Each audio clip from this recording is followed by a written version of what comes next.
Welcome to The Favorites, the podcast presented by Bet365. We are part of the Action Network. I am Chad Millman, Chief Content Officer of the Action Network. This weekend, first Saturday in May, a tradition that has gone on for 150 years. This is the 150th running of the Kentucky Derby, the greatest 2 minutes in sports on NBC. I think it'll happen at 6:57 p.m. after 8 hours of pre-gaming.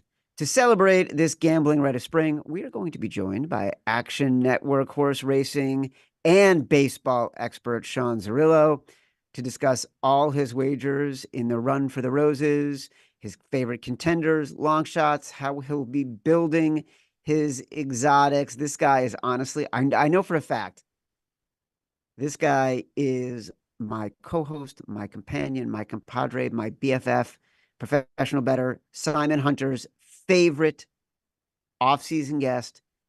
Hello, Simon. Yeah, I love Sean. All he does is win us money. So as much as I'm going to miss just bullshitting with Johnny Manziel, it's a nice replacement having Sean in here today.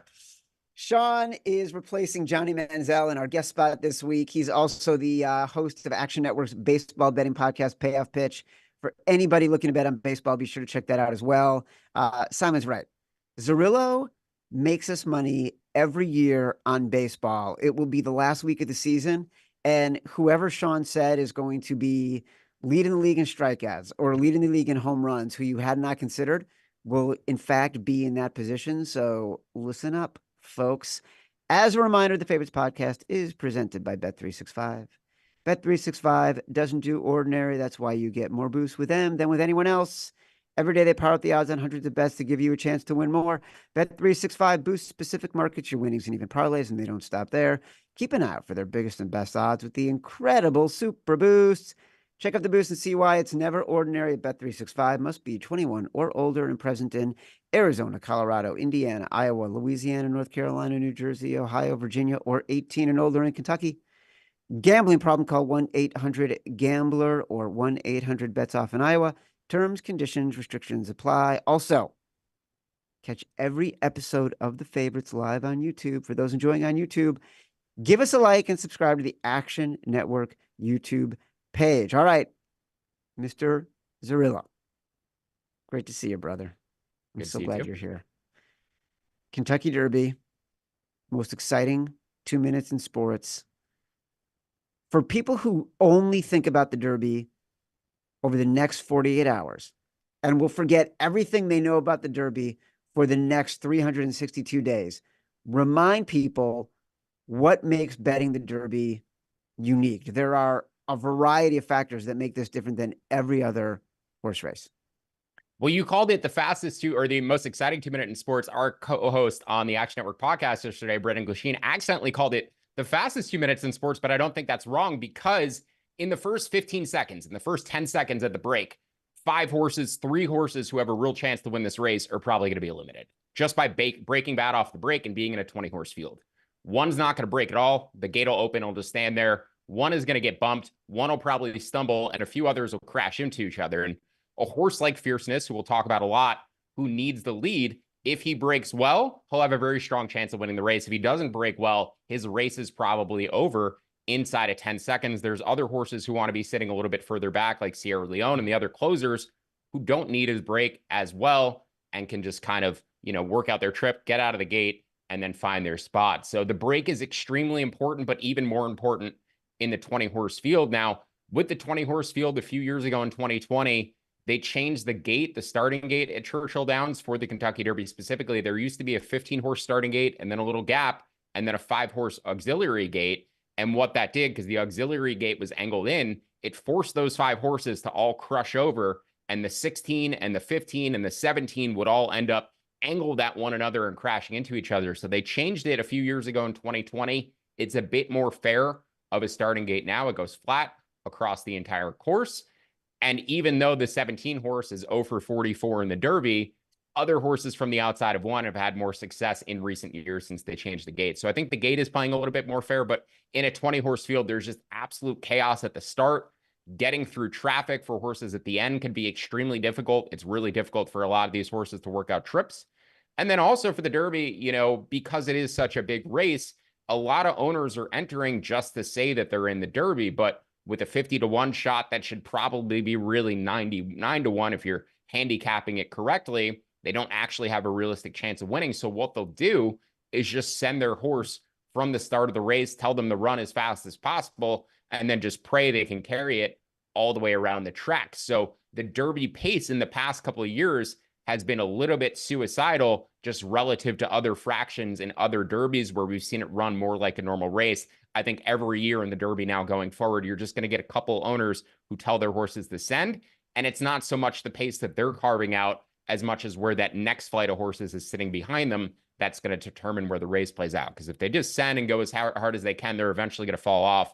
But how much can they lure out the other contenders to follow them and maybe get out of their preferred running style and change the dynamics of the race? So yeah, the chaotic pace and also the chaotic traffic that this race has caused with 20 horses just makes it such an interesting betting race to handicap, but also makes it play out in a fascinating way. But yeah, don't be surprised if the horse that you pick is basically done within inside of 10 seconds on Saturday. I've been in that position before and just kind of walk around the house with my head in my hand until the race is over. Well, Simon, can you imagine that? Like, we've obviously bet a lot of football more than anything. Can you imagine first 10 seconds, your bet is done? I mean, the circumstances for that to happen in the NFL, you basically have to lose your quarterback on like the kick return. You know, that's got to be the most frustrating. No, it isn't, Chad. We survived it. Aaron Rodgers went down 10 seconds in. We survived with Zach Wilson, brother. Dude, but I agree. So I agree, right. though. Oh my God, I totally forgot about that. Yeah, but we have survived the worst circumstances you can have, and we came out on the other side. You and Sean, though, gave me a great debate for Saturday. What is the best 2 minutes in sports? Is it the 2-minute drill or is it the Kentucky Derby? So I do appreciate that, Chad. It's going to be a lot of fun bar banter on Saturday for me with that question. I love that. So, Sean, that's incredibly frustrating to think about. All right, you're 10 seconds in, and as you're thinking about this, 20 horses in the race. Yeah. Positioning has a huge factor in it. How do you think about handicapping? Are you tossing horses from the very beginning? What's your concept here?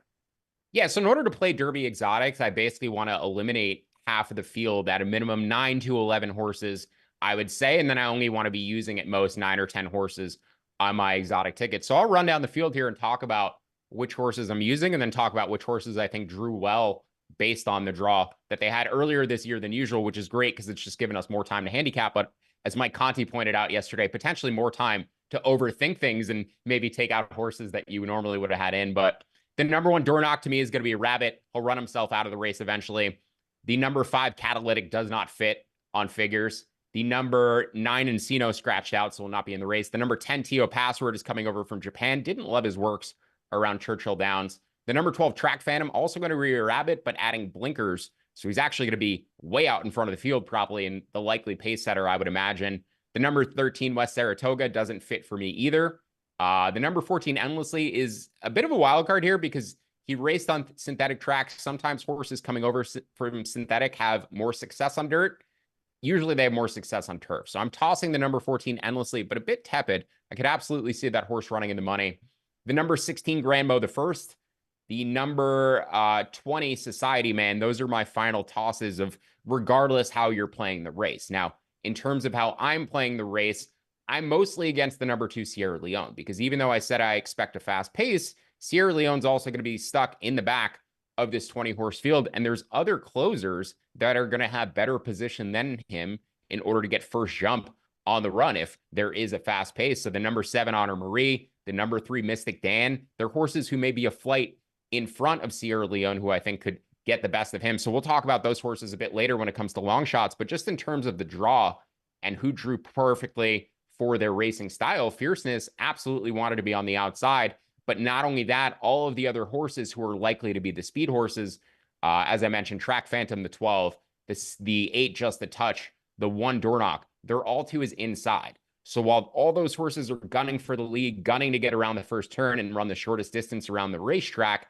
Fierceness is just going to come out of his gate, run the speed that he's accustomed to running, get about 2 wide or 3 wide at that first turn, and then be looking the top contender in the eye as they go along the backstretch, coasting along, and then hopefully press on the gas as they round the final turn. So if Fierceness was on the inside and the speed were to his outside, he would be forced to go. Because he's on the outside and all of it's to his inside, he can kind of sit a more comfortable trip, make sure he gets the position he needs to, and then coast around the track. So it alleviates a lot of the concerns I have regarding Fierceness, just in terms of the traffic trouble he may face in this race. But at the same time, getting out of the gate is as important as ever. And it will be important for all of these horses. And he has had trouble getting out of the gate in the past. So it is a concern regarding Fierceness's favoritism. But in terms of the gate draw, you couldn't ask for anything better than him to be on the outside. And I think I mentioned it before, 0 for 44, the 17 saddlecloth number, but he's not going to be running out of the 17 post. We already had 1 scratch, so he shifts over to the 16. I've actually heard some rumors that Dornoch might scratch as well. So that would move him another post over into the 15 and allow the 22 Mugatu to draw into the field. I should mention, when I was talking about the horses I'm going to toss, the number 21 Epic Ride drew into the field because of the number 9 scratch. I'm tossing the number 21 as well. Sean, do you have any, terms or idea of what we should expect here about the weather and track conditions coming up this weekend, where, that's a big deal in racing. I mean, we've had some shockers win because of those things. So as we get closer, do you have any idea about that?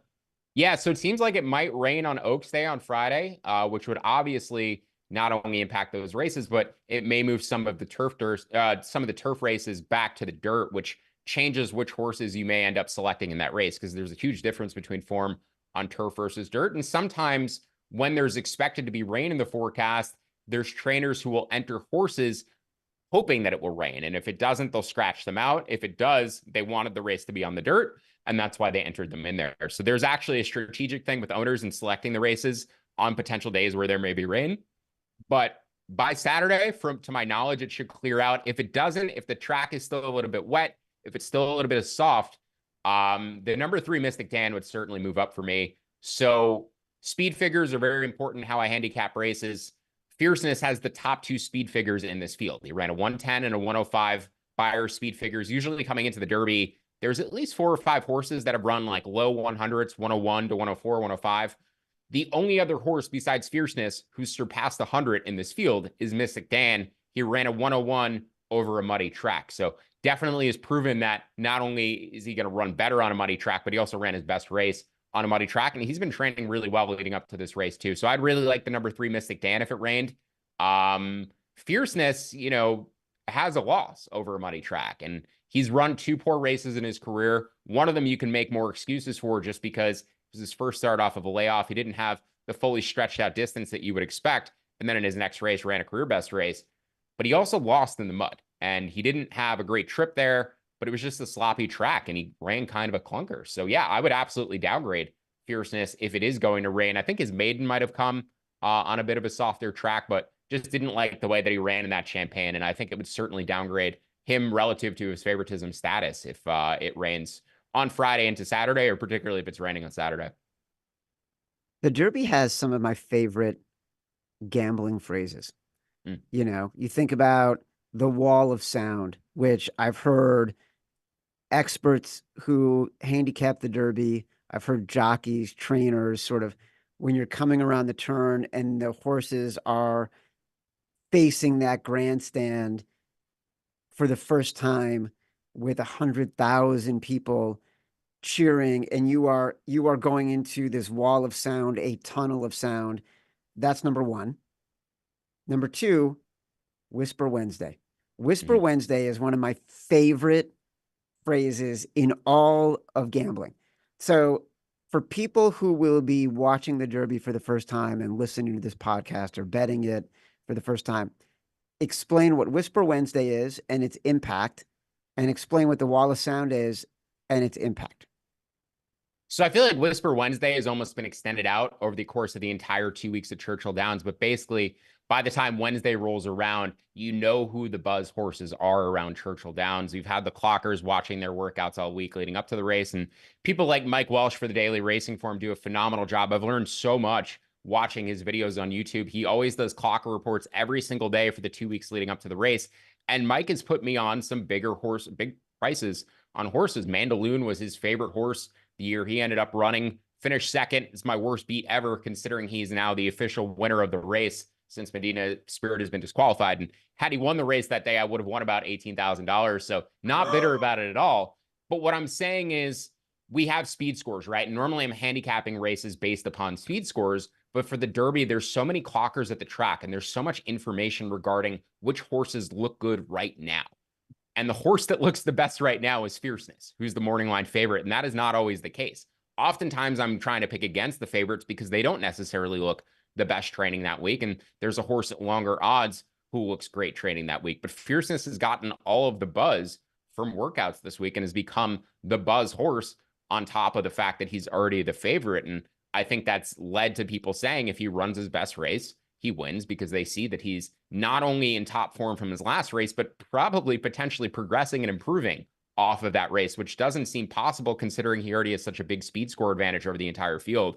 Now, the horse at a price, who I think is the other buzz horse who I've seen leave a lot of people's mouths this week, is the number 7 Honor Marie.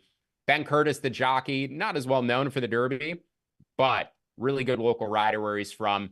And this horse is going to come with a late run. I said it'll be in front of Sierra Leone and is arguably training better this week. Sierra Leone actually getting outworked by a stablemate, the number 15 domestic product, in their works around Churchill Downs this week. So Whisper Wednesday, I think, originated as like, by the time Wednesday comes around, everybody knows, who the buzz horses are. But these are horses that have been talked about now for about 10 days. They had their bigger workouts over the weekend, last weekend, the week before the race, 7 days out from the race. Most of these horses are getting their final big works in over the weekend before. So yeah, at this point, kind of wrapping things up. The post positions are drawn. We know who's worked well. They're just running their gallop outs and, light workouts around the track to stay in form. But yeah, we pretty much have the buzz horses solidified at this point. And I'd say it's the number 17 Fierceness and the number 7 Honor Marie. And I've also heard good things about the 4 Catching Freedom, the 19 Resilience, and the 3 Mystic Dan fired a bullet work last week as well, which means he was the fastest of all of the horses to work that day. So I said he did run well over a muddy track. That is his career best race, but it seems like he's working pretty well at Churchill leading up to this race too.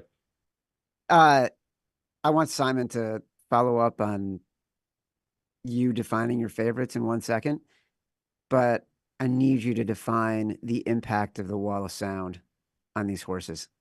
Yeah, so it's not even just as they're rounding the first turn, but as they're getting into the starting gate, it's a lot.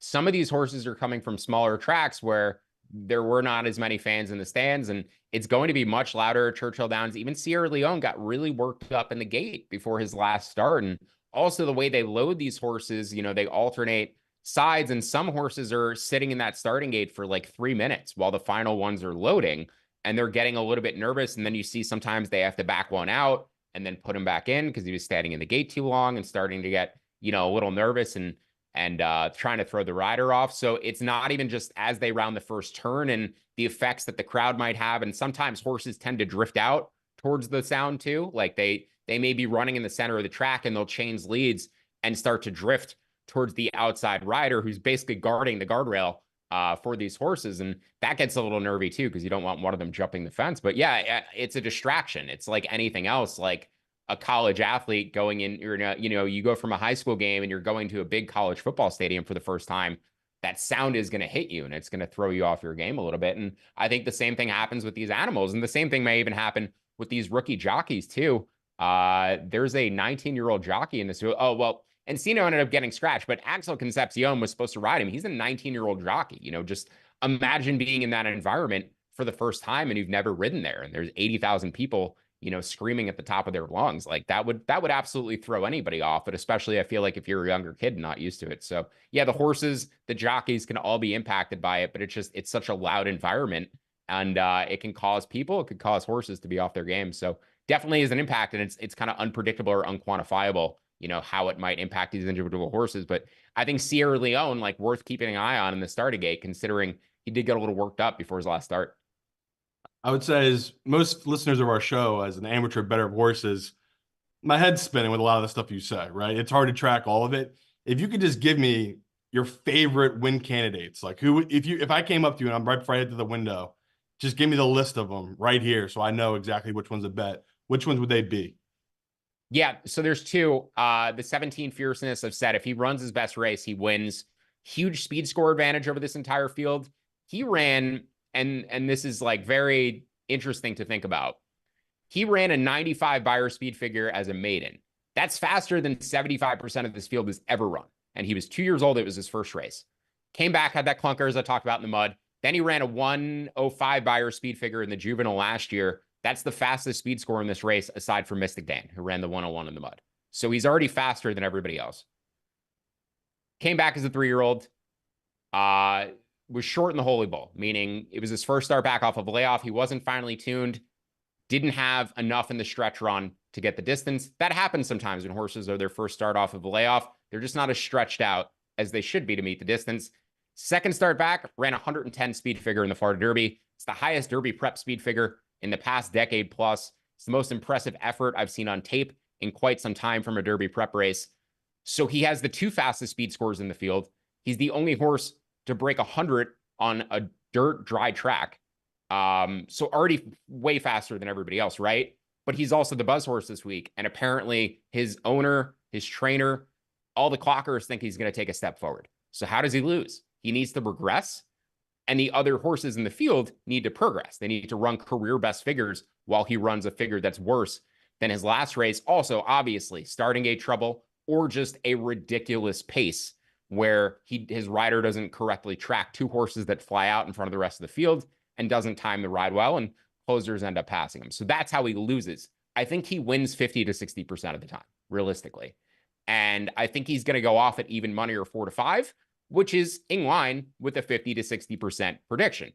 If he's 5 to 2, you absolutely bet him to win, because that is a plus 250 bet compared to my projecting him at, even money or minus 150. That would be a massive edge. If that was any other sport, you would be putting a max bet on it.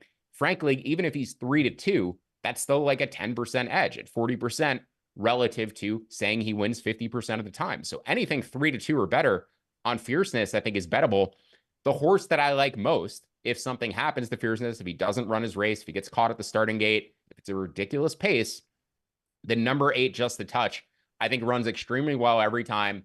He's going to be forward in a pace that I don't think is going to be as fast as it has been in the past couple of years when we had a couple of long shots in Rich Strike and Mage take down the field, coming from the back of the pack.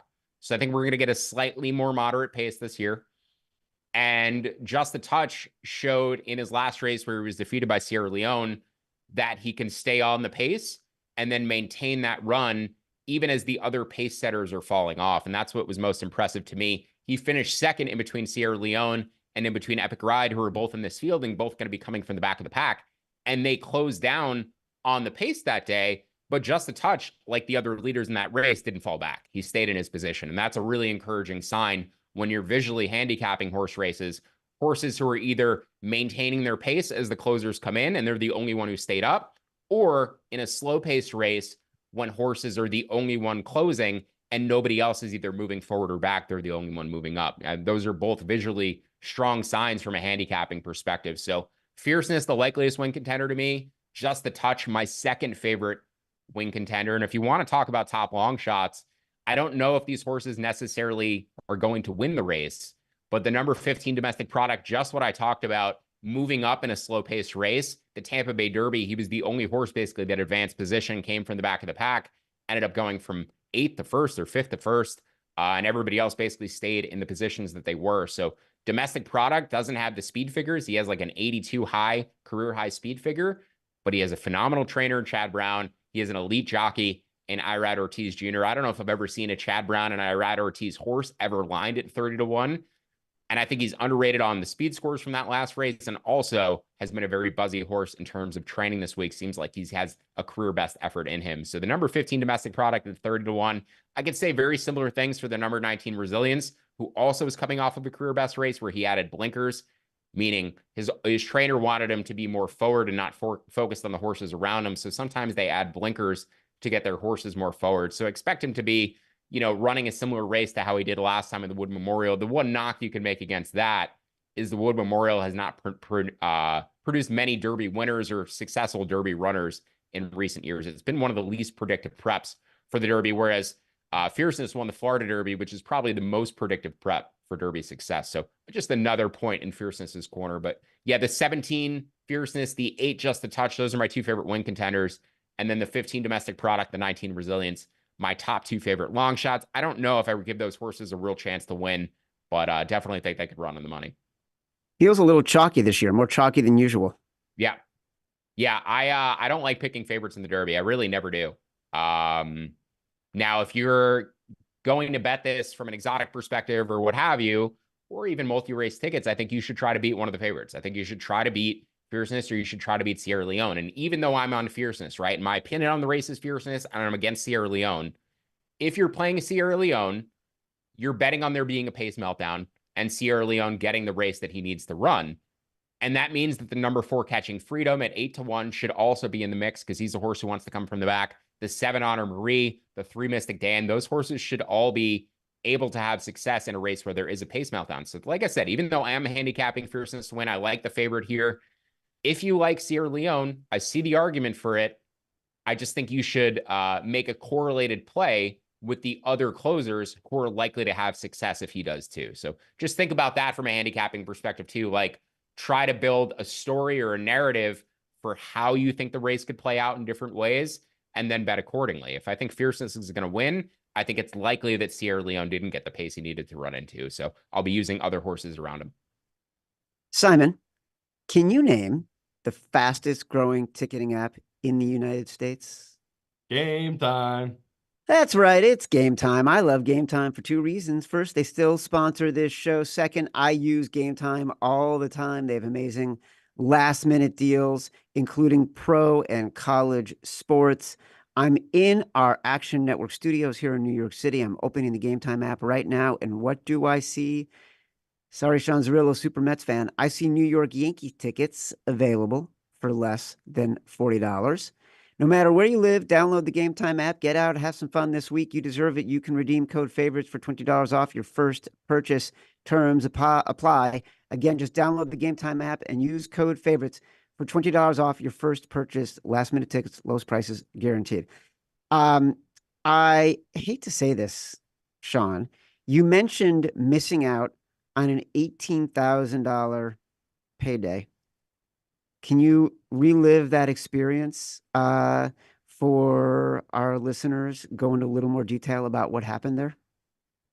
Yeah, so I usually leave myself 2 or 3 horses in the Derby across multi-race tickets. And if you're not familiar with multi-race tickets, it's my favorite way to bet on horse racing. Essentially, it's a parlay across multiple races, but you can select as many or as few horses you like in each individual race. So the best way to play them typically is pick 5s, which you're betting on the outcomes of 5 consecutive races. And you could either single, which means you're picking 1 horse in that race, or you could pick an all, which means you're getting every horse in that race. Or you could choose as many or as few horses as you like, as I said. So typically in those sequences, you want to have at least 1 single, if not 2 singles, where it's 1 race where you just only have 1 horse to win because it just cheapens the price of all of your tickets. I usually leave myself 2 or 3 horses for the Derby. I believe that year I left myself with 3, 2 of the shorter price favorites, and then Mandaloon, who in futures I had at 25-1 or 27-1. I believe at post time, he was closer to 15-1 and was in perfect position all the way around the trip. And I've watched thousands of horse races in my lifetime, and I've watched thousands of baseball games in my lifetime. You know, there's a great chapter or story in the book Blink by Malcolm Gladwell where he talks about sitting with somebody who's a tennis expert, and he's calling double faults before they happen, just by the body language of the way the ball is being thrown up, right? If you watch enough sports, if you watch enough of a particular sport, I feel like you have this unconscious ability to identify when things are about to happen. And I've watched enough horse races to know when a horse looked like Mandaloon looked in the stretch, running down on his main contender, he's always going to pass him, or at least pass him 99% of the time. And he didn't. And I went, what the hell was that? And then a couple days later, it comes out that Medina Spirit tested positive for steroids. And you're like, oh, he didn't pass him because that horse was juiced up. Now, there's a lot of problems in this sport and a lot of horses that are on drugs. We don't have to go into all that, but I've just watched enough horse racing to know that, one, he should have passed them if Medina Spirit wasn't juiced up. And two, Medina Spirit has since been disqualified.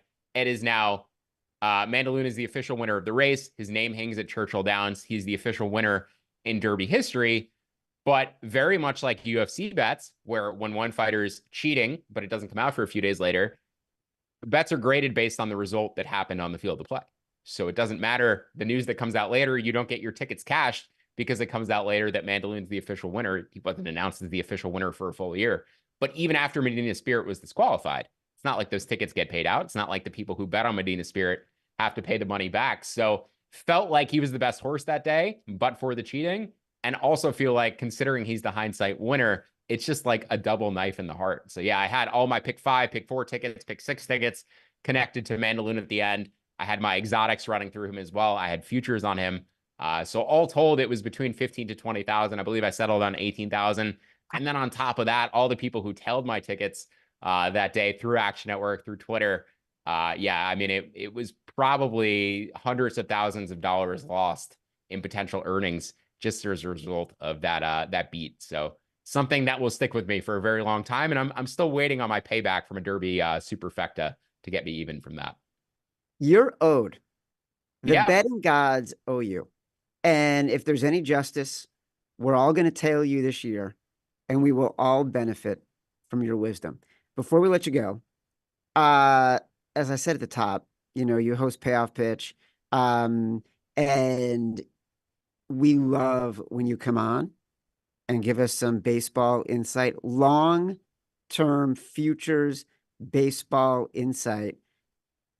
What do Simon and I have to be thinking about right now when it comes to betting baseball? And I should mention, people should follow you in the Action Network app. You're on a fucking tear right now, betting baseball.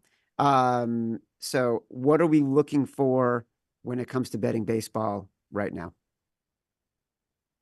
So with the injuries that have increased concerning pitchers, or just with the pitch clock and all of the new rules that have been introduced, baseball is like desperately scrambling to figure out why pitchers are getting injured more frequently. And it's basically a systemic issue regarding pitchers chasing stuff plus and chasing velocity. And you need to throw hard to get a college scholarship. And then you need to throw hard to get drafted. And then you need to throw hard to make the big leagues. And then once you're on a big league contract, doesn't matter, because you could just get Tommy John surgery, because then you're making $300K a year to sit out for a year to get Tommy John. So considering the amount of pitching injuries that are happening, I actually bet I have one World Series feature. It's on the Braves. It's from before the season, before Spencer Strider got hurt. And I bet fewer World Series futures or pennant futures this year than I ever have before, because I almost want to see who's healthy in October. And I don't really care about the value I'm getting now if a guy like Spencer Strider is going to go out and then the Braves are without their best starting pitcher for the playoffs. So I'm hesitant on World Series futures this year. I've been betting many more divisional futures and yes or no to make the playoffs futures, etc. I want to talk about baseball betting generally and how edges diminish and how you can find new ones. And in relation to all of this, like actual futures. So something I noticed with the Rangers last season was plate approach. And I didn't know how to quantify it, but every pitcher they faced, they were just grinding them down, taking the pitches they were supposed to take, swinging pitches that were actually in the zone. And people have started, there was a stat called Seager that Robert Orr quantified over the offseason. You can go find it on Baseball Perspective. It's a great article, but it's basically trying to quantify plate discipline and play hitters who make good swing decisions and hitters who make bad swing decisions. And we can also kind of turn that around and quantify pitchers who make good pitch selections and pitchers who make bad pitch selections, right, for particular counts. But we're starting to get to a point where we can now pinpoint data for players and pinpoint data for teams based on the decisions that they're making, their process for actually deciding which balls to select at. And there's a way different skill, right, deciding whether to swing at a pitch and actually making contact with that pitch and driving it hard. Those are all completely different skill sets. So with that said, this is something that I really feel like I noticed with the Rangers last year, but couldn't find a way to quantify it. And the reason the stat's called Seager is because Corey Seager is better at this than anybody else. And we're about to get to a point where these numbers are going to start coming out publicly. And when they do, I think using it is going to give you an advantage over the betting market, because I think swing decisions can be very predictive for team success. And we have all of this data points to quantify pitchers and pitcher effectiveness and pitcher quality and pitcher stuff. But the stats that we have, the advanced stats that we have for hitters, are still kind of batted ball data that's like base, how hard are you hitting the ball? How much are you taking pitches? But we don't have process-oriented stuff. So that said, I think by the end of the year, this stuff is going to start coming out publicly, and we'll know which teams are better, which teams are worse at this, on top of which teams are actually healthy come playoff time. So I don't have any actual takes right now, but also I said before the season, the Rangers are going to be getting DeGrom and Scherzer and Tyler Mahle and a bunch of arms back for the second half of the season for the All-Star break. They're struggling right now. They're playing around 500 baseball, but I think this team is going to be much better in the second half of the season than they were in the first half of the season. And I think they're continuing to take really good plate approaches too, even with their rookies. So I like Texas potentially as a bet, as a futures bet around the All-Star break. I want that price to float up a little bit closer though to 20-1. You can get as high as 15-1 right now. I think 20-1 would probably be an entry point for me on the Rangers. They're going to be a way better team in the second half than they were in the first half. And I really want to see those swing decision numbers come out, because I think it's really going to show that they excel at that relative to the rest of the league. The Braves are very good at it too. You know, and another point, another big picture point, last year I said with all these pitcher injuries, I want the teams that are offensive oriented come playoff time. Well, the Rangers made the World Series, and the Diamondbacks, who put the ball in play more than any other team, made the World Series. And that's another very important factor come playoff time too. Teams who make contact tend to have a little bit more success as we move towards, you know, a power-driven sport and a strikeout-driven sport, power on both sides of the ball. Putting the ball in play actually has a ton of value come playoff time when you're facing better pitching. You just need to be able to put contact and get runners around the bases and win lower scoring games. So yeah, I think teams like the Guardians could be annoying come playoff time because they make a lot of contact. The D-backs could be annoying because of the contact they make. But the Rangers, I think, have a great plate approach. And one other team too I want to mention is just started out slow, bit of a long shot, but their pitching is tremendous. And I would not want to face the San Francisco Giants in the playoffs. Obviously, Logan Webb, NL Cy Young contender. They signed Blake Snell, who's the NL Cy Young from last year. He's struggling through it a bit right now. I think he'll eventually find his way into form, but they have a couple other young guys too, Keaton Wynn and Kyle Harrison, who's starting today for them, who look phenomenal. Jordan Wicks, they converted from a reliever. He looks great. So if the Giants get some more offensive production and make the playoffs, they're a team I would not want to see just because their starting pitching is going to be tremendous and they'll have an advantage over a lot of teams. So before we let you go, I gotta do a buy and a sell. I mean, you didn't even mention them. The best team in baseball, the 21 wins, Philadelphia Phillies. Is this real? I have two guys hitting over 330 on the Phillies right now. Like, I can't believe I have just two stud batters and Zach Wheeler. Is he a real candidate for Cy Young? And then what the fuck is going on with Houston? Like, if you haven't paid attention to baseball, people, the Houston Astros suck now. It's crazy. They're terrible. Are they a good buy low, or am I just living in the past? Is Houston, the Astros, just bad now? No, I think the Astros era might be over. And I know they still have the names on the roster, but this is a team who moved aggressively away from analytics and back towards scouting and letting their owner make decisions in the past couple of years. You know, they lost Jeff Luhnow during the entire conspiracy theory regarding the buzzers and the technology in the dugout and the garbage cans, right? So their GM, Jeff Luhnow, was fired. Somehow Alex Cora has gotten a job twice since then, and Carlos Beltran remains unable to get a managerial job. I don't really know what's going on there, but then they had James Click. The owner and James Click were not clicking, and he ended up getting rid of James Click, who I believe now works in Boston. And then they signed Jose Abreu, which was apparently an ownership decision. They signed Josh Hader, which was apparently an owner decision. They have Jeff Bagwell as like their chief advisor now. He's never worked in any sort of front office role aside from just being friends with the owner. So the Astros were just trending in a direction from the top down where it's like, what's going on with their management? Their owner's making decisions. They're not making decisions based off of analytics anymore. Signing Jose Abreu is not something the previous iteration of these general managers ever would have done. An old first baseman whose age is actually somewhat unknown. who's showing declining metrics. Like, that's just not something the Astros would have done in years past. But Alex Bregman has a swing change this year. He's really struggling going through it.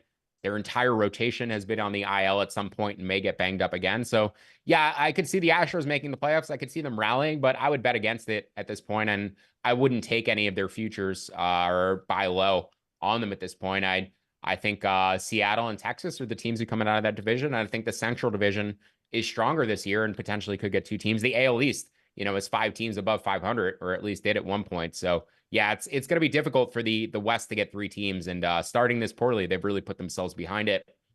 In terms of the Phillies, JT Realmuto showing signs of decline. He was last year as well, and Nick Castellanos is continuing to chase at pitches outside of the zone, and looks like he's going to age poorly. So the Phillies lineup has been rough this year. They're really struggling to score runs. Unders have been hitting a lot in these Phillies games.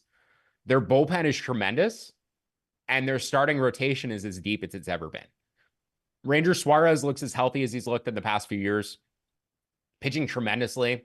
Christopher Sanchez has been one of our Action Network's favorite arms to bet on for the past couple of years. He's got a great changeup. He's a really underrated lefty. And Zach Wheeler, as you brought up, Simon, I think he is a legitimate Cy Young candidate. His strikeout rate is up 5% this year, and it's as a result of a new pitch mix. I believe he introduced a splitter, which he's going to like 12 or 14% of the time this year, and his strikeout rate has increased. And strikeout rate is one of those stats that stabilizes a lot more quickly than other data points, especially for pitchers. When you see an increase in strikeout rate and it carries across 5 to 7 starts, it's usually going to stabilize there. So, yeah, I think Zach Wheeler may finally capture his Cy Young award this year if he stays healthy. He was banged up last year. He actually has some like more injury history concerns than you would think.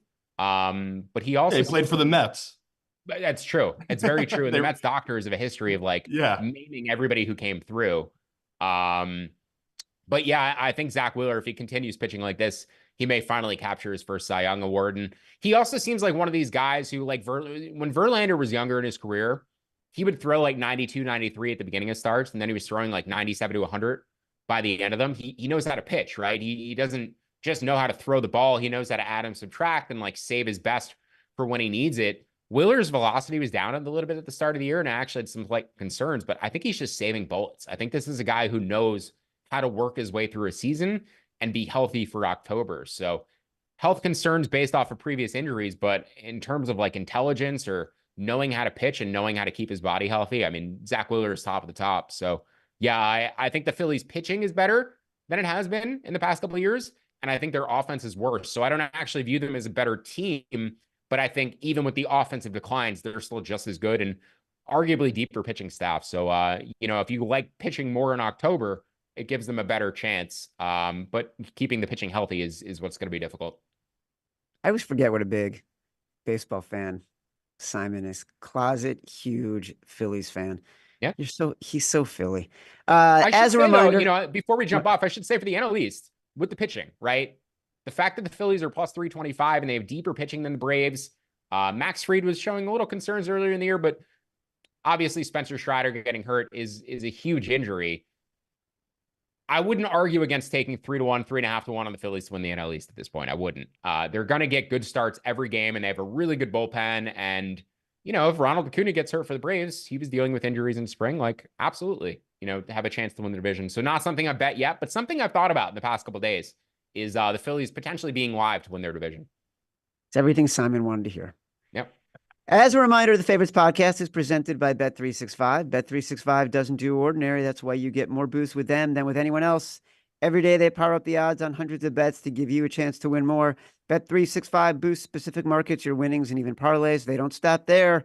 Keep an eye out for their biggest and best odds with the incredible Super Boosts. Check out the boost and see why it's never ordinary at Bet365.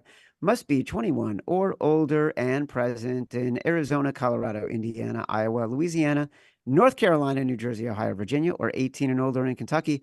Gambling problem? Call 1-800-GAMBLER or 1-800-BETS-OFF in Iowa. Terms, conditions, restrictions apply. Simon and I back next week. We'll start digging deep into NFL futures, win totals, all post-draft grading and responses for every NFL team. Be sure to catch our next episode of The Favorites on the Action Network YouTube page this Tuesday, 1:45 p.m. Eastern. Download us from Spotify, Apple Pods, wherever you get your pods. Rate, review, subscribe. Leave us 5 stars. Say whatever you want. Feedback is a gift. Until Tuesday. Love you.